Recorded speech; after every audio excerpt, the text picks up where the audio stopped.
Picture yourself entering a crowded gathering. The air is buzzing with chatter, laughter rolls through the room, and every corner is filled with animated exchanges. To most, this is the heart of human connection: handshakes, smiles, and the reassurance of belonging.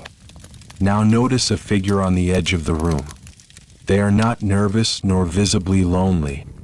They stand quietly, detached, their gaze distant. It is not boredom but indifference. Their mind is elsewhere, occupied with thoughts far deeper than the flow of small talk around them. Why do intelligent people often appear removed from social life? Is it arrogance, introversion, or something more profound? Arthur Schopenhauer believed the answer lies in the nature of intelligence itself.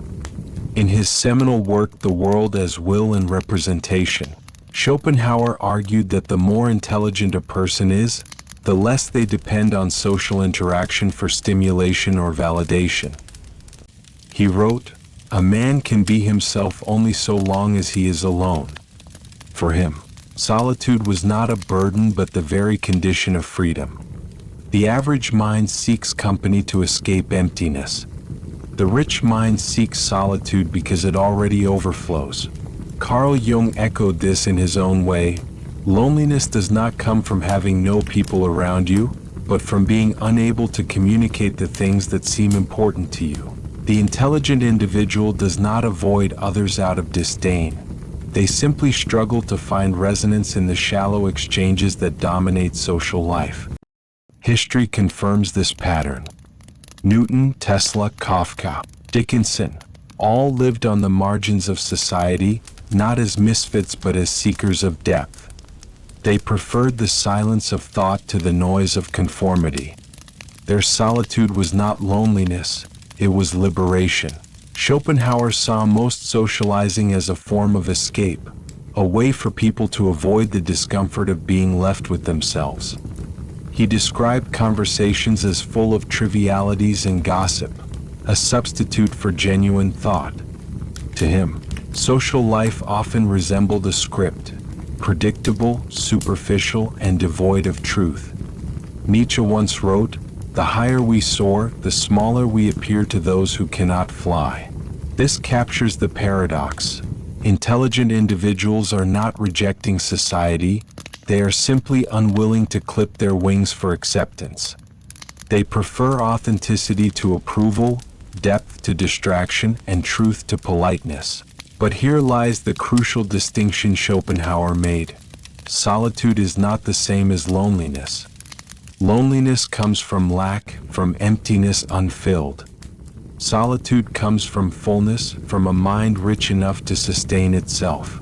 For the intelligent, solitude is nourishment. For the average, it is punishment. Marcus Aurelius once reminded himself, "Nowhere can man find a quieter or more untroubled retreat than in his own soul." This is why solitude, far from being deprivation, becomes a wellspring of creativity and clarity. It is where freedom resides.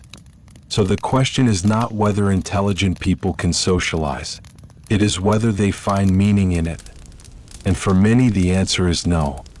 Not because they despise humanity, but because they see through the illusions that govern much of it. To recognize this is to confront an uncomfortable truth. Society often values conformity over depth, performance over honesty.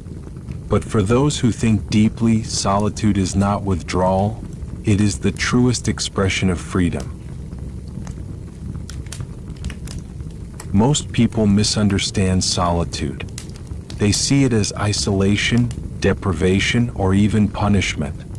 But solitude is none of these things. It is a space of freedom, a place where the self is no longer deluded by the expectations and noise of others.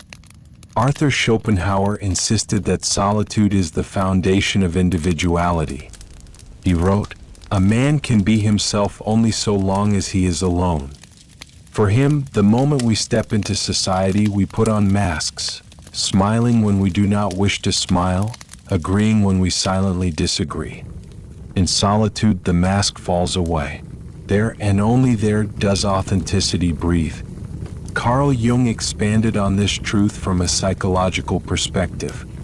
Loneliness, he said, does not come from having no people around you, but from being unable to communicate what seems important to you. In solitude, we are freed from the burden of translation. We no longer have to reduce our complexity to fit into shallow exchanges. Our thoughts, raw and unedited, find room to unfold.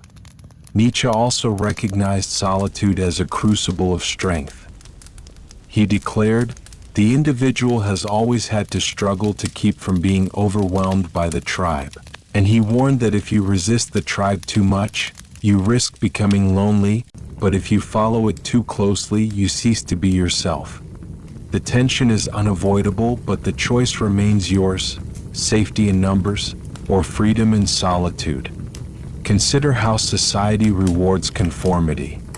The more you fit in, the more you are praised. The more you question, the more you are isolated. But true freedom cannot survive in conformity. It lives only where courage permits you to stand apart, even if it means walking alone. Schopenhauer argued that ordinary minds dread solitude because it confronts them with their emptiness. They need constant distraction, constant validation, constant chatter to avoid facing themselves. But for the intelligent, solitude is not a void, it is fullness. It is where ideas grow, where insight sharpens, where self-reliance is born. Marcus Aurelius captured this when he wrote, "Nowhere can man find a quieter or more untroubled retreat than in his own soul." Solitude is not exile, it is return. It is the act of retreating from the chaos of the world into the stillness of the self. And in that stillness, freedom reveals itself not as indulgence, but as clarity. Freedom in solitude means no longer being bound by the gaze of others. You are no longer performing, no longer seeking applause, no longer negotiating your worth. You are simply being. And in that being, you discover how little you truly need. This is why so many fear solitude. It strips away illusions. Without the crowd, without the constant noise, you are left face to face with yourself. And if you have not made peace with who you are, solitude feels unbearable. But if you have, solitude becomes liberation. Carl Jung once said, "Who looks outside dreams, who looks inside awakes." Solitude is the moment you stop dreaming the dreams of the crowd and awaken to the reality of your own soul. It is the birthplace of authentic freedom, the kind no external authority can grant or take away. So remember this. Freedom is not found in endless choice, nor in constant pleasure. It is found in the silence where you are no longer owned by others' expectations. It is in the courage to stand alone and still feel complete. And for those who dare to embrace solitude, freedom is not a privilege. It becomes a way of life. Great ideas are rarely born in crowds. They do not emerge from the noise of constant chatter, nor from the pressure of conformity. They are born in silence, in stillness, in the hidden chambers of solitude. Arthur Schopenhauer once wrote, "A man can be himself only so long as he is alone." To him, solitude was not only the condition of freedom, but also the condition of creativity. In solitude, the mind no longer bends to fit society's expectations. It wanders, questions, and dares to explore paths that others would never consider. Carl Jung echoed this truth, observing that the creation of something new is not accomplished by the intellect but by the play instinct acting from inner necessity. This instinct needs space. It needs silence. It cannot breathe under the weight of endless conversation or the gaze of judgment. Solitude provides the fertile ground where the unconscious can rise, speak, and shape raw thought into vision. Nietzsche once said, "All truly great thoughts are conceived while walking." He understood that creativity requires a rhythm of solitude. The walk, the pause, the inner dialogue. It is not distraction that creates, it is focused wandering. The silence of being alone allows the mind to move freely, unrestricted by interruption. History confirms this pattern. Kant developed his philosophy during solitary walks. Einstein's breakthroughs came not in lecture halls, but in moments of quiet reflection. Emily Dickinson wrote her immortal poetry not in salons, but in the solitude of her room. Their silence was not emptiness, it was creation in disguise. Schopenhauer argued that ordinary minds fear solitude because it confronts them with the dullness of their own thoughts. But extraordinary minds seek it because it opens the door to originality. The crowd repeats, but solitude invents. The world echoes, but silence composes. Marcus Aurelius reminded himself, "Look well into thyself. There is a source of strength which will always spring up if thou wilt always look." That source is creativity itself, and it flows most freely when the noise of the outside world is hushed. The retreat inward is not withdrawal, it is the discovery of deeper springs. Psychologists today speak of incubation, the stage in creativity where stepping back, becoming silent, and allowing the unconscious to process leads to breakthrough. This is why solutions appear in the shower, on a walk, or in solitude. The mind, when freed from noise, begins to connect threads that seemed unrelated. Silence reveals hidden patterns. Carl Jung believed that imagination is the bridge between the conscious and unconscious. He warned that those who neglect it cut themselves off from their own depths. Without this playing with fantasy, he said, no creative work has ever yet come to birth. And fantasy, like a fragile seed, grows best in the soil of solitude. So why do we resist solitude, even though it is the birthplace of creation? Because creation is demanding. It requires facing uncertainty, chaos, and the unknown within ourselves. It demands patience when the world screams for speed. It asks for courage when society rewards conformity. Yet those who endure solitude discover its secret. What feels like emptiness at first becomes fullness. What feels like silence becomes music. What feels like loneliness becomes a dialogue with the deepest parts of the self. Creativity does not bloom in noise. It blooms in quiet. And those who dare to embrace that quiet are the ones who leave behind works that outlast them. So remember this. Solitude is not absence, it is presence. The presence of mind, of imagination, of truth. And when you welcome it, you welcome the birth of ideas that could never have existed in the crowd. Truth is rarely found in the crowd. The crowd thrives on opinion, on convenience, on shared illusions that keep harmony intact. But truth is disruptive. It breaks illusions, questions comfort, and demands courage. And that is why it is more often discovered in solitude than in company. Arthur Schopenhauer argued that most people are not interested in truth, but in security. He wrote, "The majority of men are not capable of thinking, but only of believing, and are not accessible to reason, but only to authority." The crowd seeks reassurance, not revelation.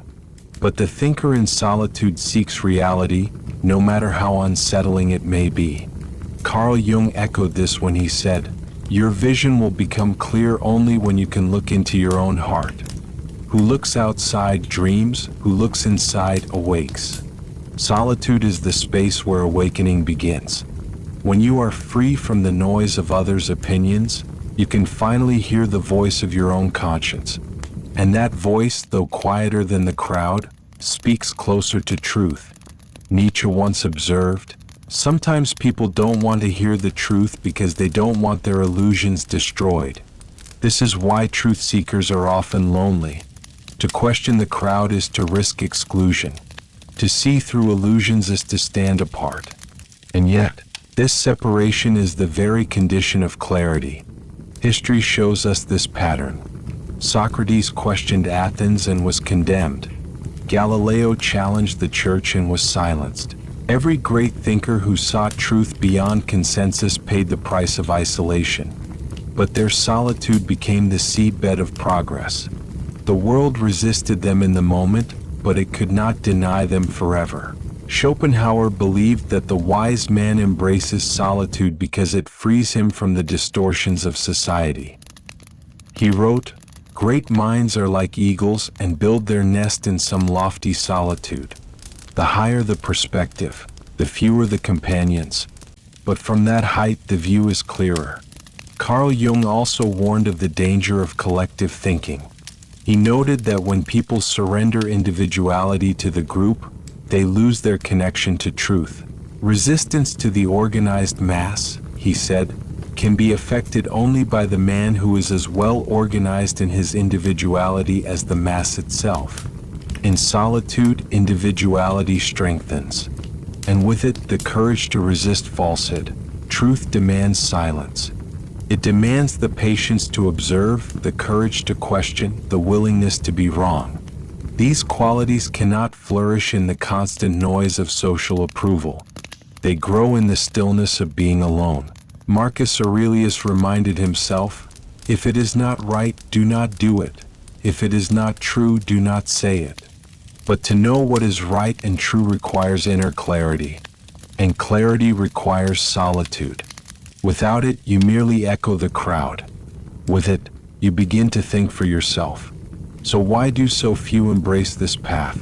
Because truth is heavy. It strips away illusions, and with illusions goes comfort. But what remains, though harder, is real. And the real is always worth more than the false. The seeker who dares to be alone is not avoiding people. They are avoiding distortion. They are choosing reality over reassurance, clarity over consensus. And in that choice, they step closer to truth than the crowd will ever dare. So remember this. The path to truth is narrow, steep, and often lonely. But those who walk it discover something greater than comfort. They discover reality. And in reality, they find a freedom no illusion can match. Solitude is not the absence of others, it is the presence of yourself. When you finally stop fearing the silence, you begin to hear the voice you have ignored the longest, your own. And in that moment, you discover that being alone is not emptiness but completeness. Arthur Schopenhauer wrote, "A man can be himself only so long as he is alone." This is not a condemnation of society, but a recognition of wholeness. The self cannot emerge fully when it is constantly shaped by the opinions, judgments, and demands of others. In solitude, you reclaim yourself. Carl Jung echoed this truth when he said, "Loneliness does not come from having no people around, but from being unable to communicate the things that seem important to you." Solitude ends this frustration. You no longer need to dilute what matters. You can finally listen without compromise to the deeper movements of your soul. Nietzsche once declared, "Become who you are." But how can you become yourself if you are never alone long enough to know yourself? The crowd pulls you outward into roles and performances. Solitude pulls you inward into truth. Only in that inwardness can you begin the work of becoming whole. Wholeness does not mean perfection. It means integration. It means accepting your shadow, your contradictions, your wounds, and your strengths. Carl Jung insisted that wholeness is not achieved by cutting off a portion of one's being, but by integration of the contraries. Solitude is the workshop where this integration takes place. Without the noise of others, you have the courage to face your own complexity. Think of solitude as a mirror. At first you resist looking. The silence feels unbearable, the reflection too sharp. But the longer you stay, the more clearly you see. Not the masks, not the fragments, but the whole. And with clarity comes peace. Schopenhauer argued that ordinary people dread solitude because it exposes their emptiness. But those who cultivate the inner life find it to be abundance. They are never bored in solitude, because they are accompanied by thought, imagination, and meaning. This is why solitude is not deprivation, it is wealth. Marcus Aurelius wrote, Men seek retreats for themselves in the country by the sea, in the mountains. But nowhere can a man retreat more quietly or more fully than into his own soul. Solitude is this retreat. It is not escape but return, not exile but homecoming. When you learn to be whole in solitude, relationships cease to be desperate attempts to fill a void. You no longer cling out of fear. You no longer lose yourself in others. You connect not from need but from fullness. And that fullness makes love, friendship, and community deeper, freer, and truer. The final paradox is this: solitude is not the end of connection, it is its foundation. Only those who can stand alone can truly stand with others. Only those who are whole within themselves can meet others without demand or disguise. So remember this: solitude is not loneliness. It is the discipline of selfhood, the courage of integration, the gateway to wholeness. When you learn to be with yourself fully, you stop fearing silence. You stop fearing absence. You stop fearing life itself. And in that wholeness, you discover freedom, not the freedom of endless choices, but the freedom of finally being at home in your own soul.